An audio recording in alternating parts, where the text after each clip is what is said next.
অভিষেক বছর এসেই বাজিমাত, যেই রেকর্ড অক্ষুণ্ণ ছিল ১৬ বছর ধরে, সেটাই এবার নিজের প্রথম বছরে এসেই ভেঙে দিলেন হাসান মাহমুদ।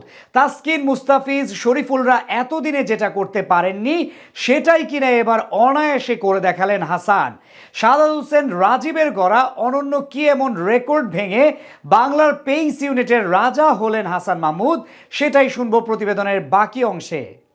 বাংলার পেস ইউনিট চলেই না, বিশ্ব ক্রিকেটের কারো কাছে এরা কোনো পাত্তাই পাবে না। এতদিন এসব বুলি ছুটতে কেউ একটা বারও ভেবে দেখতো না, তবে এখন যেন পুরো চিত্রপটটাই বদলে গেছে। বিশ্ব ক্রিকেটে রাজ করছে বাংলার বোলাররা। তাসকিন, শরীফুল, মোস্তাফিজরা ম্যাচের পর ম্যাচ প্রতিপক্ষকে নাকানি চুবানি খাওয়াচ্ছে। তবে এদের মধ্যে একটু আলাদা বলা যেতেই পারে হাসান মাহমুদকে, কেননা এবছর দেশের টেস্ট ক্রিকেটে নতুন এক আলোর ঝলক হিসেবে আবির্ভাব হয়েছে লক্ষ্মীপুরের এই দ্রুতগতির তারকার। নিজের টেস্ট ক্যারিয়ারের শুরুটা যেভাবে করেছেন হাসান, তাতে বলা যায় স্বপ্নের মতো নিজের প্রথম বছর পার করছেন তিনি।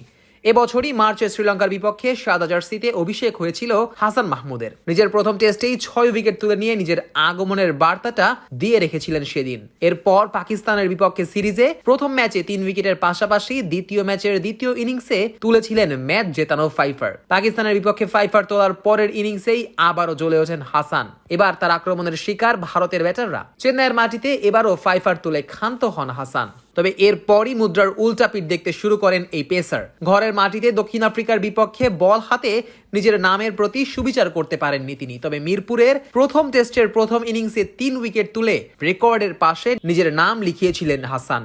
সাদাত হোসেন রাজীবের পাশায় নিজেকে নিয়ে গিয়েছিলেন এই পেসার। ২০০৮ সালে এক বছরে ২৩ উইকেট তুলেছিলেন শাহাদাত। এটাই যে কোনো টাইগার পেসারের এক বছরে সবচেয়ে বেশি উইকেট তোলার রেকর্ড। এতদিন ধরে এই রেকর্ডের একক মালিক ছিলেন শাহাদাত। তবে দক্ষিণ আফ্রিকার বিপক্ষে সেই রেকর্ডের সাথে যুক্ত হন হাসান মাহমুদ। আর এবার ওয়েস্ট ইন্ডিজের মাটিতে সিরিজের প্রথম টেস্টের দ্বিতীয় দিনে উইকেট তুলে রেকর্ড একা নিজের নামে করে নিয়েছেন এই পেসার। জোশুয়া ডি সিলভাকে আউট করার মাধ্যমে বছরে নিজের ২৪তম উইকেট তুলে নিয়েছেন তিনি। পরের ওভারে আলজারি জোসেফকে বিদায় করার মাধ্যমে ২৫তম উইকেটও তুলে নিয়েছেন হাসান।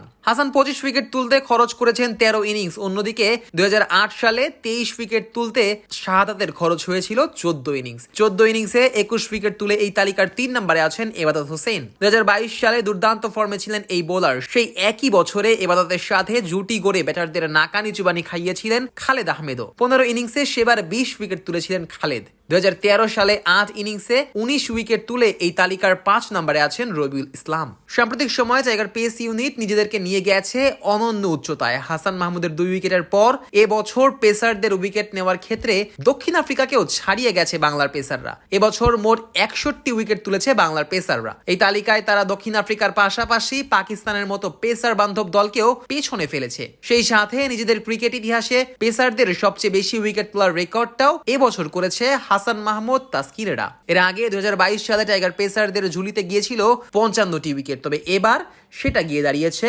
৬১তে।